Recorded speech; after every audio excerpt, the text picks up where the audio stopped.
Hey, what is going on, YouTube? Aaron here. We are back, ladies and gentlemen. And guys, we've got a fun one for you in today's video. Not only do we have the buffed Brindisi absolutely dominating with its SAP, but we have an ultimate Chad random Udachi player, which comes in clutch at the end of this game. You guys just have to stay to the finish for this one. But I hope you guys had a fantastic weekend. This, of course, was captured from our live stream yesterday.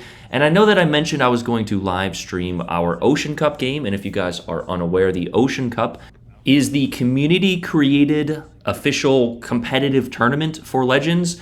It was not created by Legends, but Legends is actually sponsoring the winner of this tournament by giving them Tier 7 ships or steel, I believe. So if you guys are interested in competing for that, I will leave a link down below. And again, yesterday was actually my first competitive game, and I tell you, it was a lot of fun. Shout out to Joker Nord, our competitors there. They played very well. But of course, Warfare at Sea went 2-0 on our qualifiers, I believe they were yesterday. I'm not exactly sure the specific designation of what our games were yesterday. But because that these are not the elimination stages, the maps are going to remain the same. So unfortunately, the boys asked that I not stream it for competitive purposes, of course, to give away our strategies there. But you will be seeing some streaming from us and a lot of the other community members in the process. During the elimination stages, I believe it's best of 3, so 5 total games, and the maps do rotate. And I have to tell you, when I streamed that, it was probably the most fun I've had, not playing the game, simply streaming in a long time. Yeah. Anywho, though, here we have our game in the Brindisi. Buffed, I believe, the reload has gotten down to about 15 seconds from, I think it was 20 or 22 even.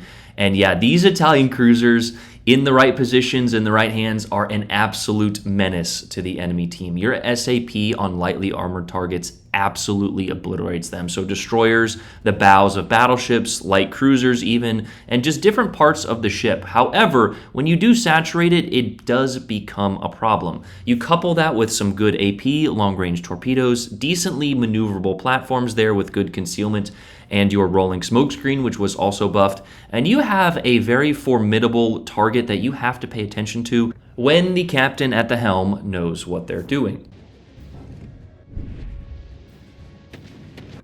For some reason in this game, whenever a ship is equipped with torpedoes, especially cruisers, the player base just gets in their head that they have to YOLO rush into the cap and get those torpedoes off. And while that certainly can be an effective strategy in some regard, the torpedoes on these Italian cruisers are not strong enough, with maybe the exception of the Michelangelo, to really do enough damage to even maybe other cruisers to make that push worth it. Now there you actually saw us get hit by another SAP Cello from that enemy Brindisi, and we returned one for about another 7,000 damage.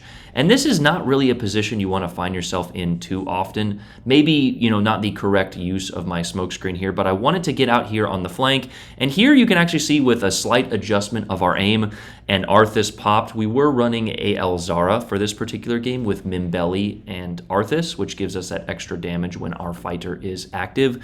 You can see that we actually do start to rack up the chunks here on the superstructures, bow, and stern of other battleships.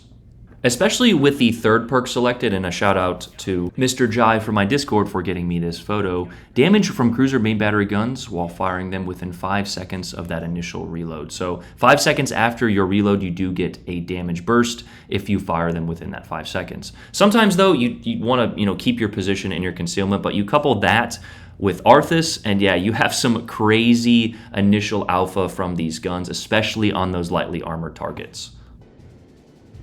Now, I do want to pivot from talking about the Brindisi and its buffs recently to the strategy of this map here. Mountain Range is one of the newer maps to come to World of Warships Legends, and anytime there is a new map, the player base is generally widely unaware of how to play it. Now, that could probably be said for maps that have been in the game for 10 plus years, as we get a nice little 10k salvo on that Iowa's superstructure there. But you can kind of see that the mountain range, we'll call it, in the center there divides the map into 2 parts. So wherever you spawn, you definitely want to play your side, but if you spawn at Bravo there, try and take that center island near B If you can get the cap, then do so. However, you don't want to just give up one side as our team did. You can see that the enemy has gotten Bravo, and they have decent position on Charlie there. Now, looking at this initial setup, our team actually does have some decent angles. However, they don't play them overall that well. And if you couple that, as we get a nice little citadel to finish off the Brindisi for our first kill, if you couple that by considering that the enemy destroyer is a USS Black there in the center, he has now essentially free spots on a majority of our ships, and the enemy is able to use that island cover there as our Velos goes down. And yeah, it's just not looking great for our team. So in terms of the strategy portion of this map, you obviously want to play your side first, but then you want to kind of control the center. And for example, we do have Alpha here, so I want to eliminate these ships, and then we can work our way back. So if you're on the strong side, try to, press your advantages, get the eliminations that you can, and then work your way back towards the middle. Now, I'm going to be a little critical of this Yudachi, even though you heard me say he's an absolute Chad at the end. He could have potentially worked his way back into Bravo here instead of spending time torpedoing these battleships. However, if you do look at the destroyer, it is a USS Black, which does, of course, have a radar. And here you can actually see he's spotted, even though it is at 15 kilometers. So I tried to turn my guns. Unfortunately, we don't turn them in time. And that is when you kind of look up, and all of our ships, with the exception of one battleship, is dead on that side. So we do, I try to take a cheeky little blind fire here while simultaneously paying attention to the battleships. As you can see, that key is shooting at us, and he actually does get 2 nice penetrations. However, if he would have gotten our broadside, it would have been a lot worse, as you guys will actually find out later in this game. The Italian cruisers have a pretty good overall armor scheme. However, you don't have the strongest bow, and you do have a weak broadside. That broadside, though, is relatively protected when angled. I think it's a 100mm belt. It's basically a very strong belt that you are able to bounce a majority of battleship shells, if not all, when angled correctly. Now, of course, they can still overmatch your bow and stern, so again, that is something you need to be cautious of. And there, as the great PG would say, big chunks on that Iowa. Now, I think this gentleman actually disconnected, and there you can actually see our, we're changing our point of aim. Once you saturate the part, and you can see that the superstructure is relatively blackened, and that is a good indicator of when a portion of the ship is saturated. And what that means is you can only shoot one section of a ship for so long before the total amount of HP is completely drained from that portion of the ship.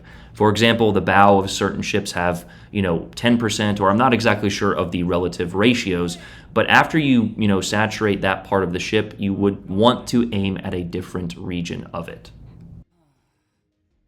Now, I know you're probably kind of looking at the scoreboard and thinking, Aaron, you said that this game was going to be a crazy one as our Iowa actually goes down. And there is 7 ships eliminated in about 8 minutes there, half of the game essentially. And here is, again, there were some questionable plays by this Yudachi. You can see that he is well within spotting range or detection range of that key as the key's secondaries are going off. However, the Yudachi does actually get some good torpedoes on that guy. And now it is a 2-on-4. To be quite honest, there's probably about 30 minutes worth of information that I could blabber about during this said engagement here. However, it only lasts, as you can see, a max of 6 minutes here. That's all that's left on the clock. But if you break this down into 2 isolated engagements, the Yudachi versus those 2 battleships and me versus the 2 destroyers, we have an advantage there. And that is what you should try to do in most cases when you are playing as a solo player. Now, for the record, no solo player has ever 1v9'd. I know a lot of people put a lot of emphasis on solo, but this game right here was won by the teamwork of this Yudachi and myself. Right now, I am obviously trying to support him, but I can't blindly push in without first knowing where the battleships are. On top of that, I really want the destroyers to come to me. And for the most part, a lot of players, because this game is so casual, they just see that there are remaining enemy ships and they blindly push in, exactly what this Kansas is doing. So what are we going to do? We're going to set up the ambush here. But thanks to our concealment and the Yudachi spotting, we now know where both of the battleships are. The Kansas is on a direct course for us, and that Bismarck over there is headed into the Bravo cap. I still want to have my guns available in case this Yudachi does spot the destroyers, but very shortly here I actually become detected, and knowing the rules of engagement or the the detection ranges, I know that because I am detected without the Kansas being in my concealment ring here, that one of the destroyers is on his way. So there's essentially no point in me hiding any further. I need to get as much damage off as I can. I'm not going to win, per se, this engagement with a Kansas just simply shooting his superstructure, so eventually I will have to make a play. But if I can continue to kite him into the line of torpedoes that the Udachi just dropped, then we're putting this ship in a crossfire, and that right there is 90% of becoming a better player. So far too often players want to group up instead of separating out and creating crossfires. And that is exactly what this Udachi and I are doing right now. Now, the finale of this game happens quickly, so pay attention. The USS Black decides to shoot, either unaware or thinking that he could get in his smokescreen without me absolutely obliterating him. So we take our shot with our rear turrets there. We pop our plane. And if we would have hit one more shell, we would have gotten the elimination. He is so low. On top of that, you also saw that we did connect a torpedo there on the Kansas. Unfortunately, no flood, but we really don't have time to think about it. We are still trying to maintain angle, but you can kind of see that Bismarck is pushing forward, and we are losing angle on him. So in the meantime, we will have to think about angling. That is when the Velos pops up here. So we are in a world of hurt. A Velos, a USS Black, a Kansas, and a Bismarck, and I am the only one that is detected. So I decide to pop my smokescreen and do a U-turn here. Now, I should have waited just a moment, because while they did buff the total deployment time of the Italian smoke, it was not enough to get me into position that I really wanted to be in. And the position I wanted to be in was right next to the destroyers in their smokescreen. Now, I need to take this angle here because, of course, that Kansas and Bismarck are within 13 kilometers, 3 kilometers of my total detection range, so I can't get detected by them if I want to sneak up on these destroyers. Unfortunately, the Velos was already out of his smoke, but the good news is the Udachi has moved into spotting range, and our guns are loaded. Unfortunately, we don't have a plane, but we take a super accurate shot, absolutely obliterating that Velos. Unfortunately, I had to hold my turn as our turrets were not turning fast enough, so I could not get away from the salvo from the Kansas. But with some beautifully placed torps, the Udachi gets a salvo off on that very low health Velos, and he got the double strike on the Bismarck. You'll also notice that the Kansas took some torpedoes as well, and he is flooding. Kraken unleashed from that Udachi, and if you look at the health of that USS Black, he just has to connect one shell. No, he misses it. Wait for it, though. He got one more shot. Can he do it? The USS Black is going to run if he lives. He gets it for the Kraken 6-pack.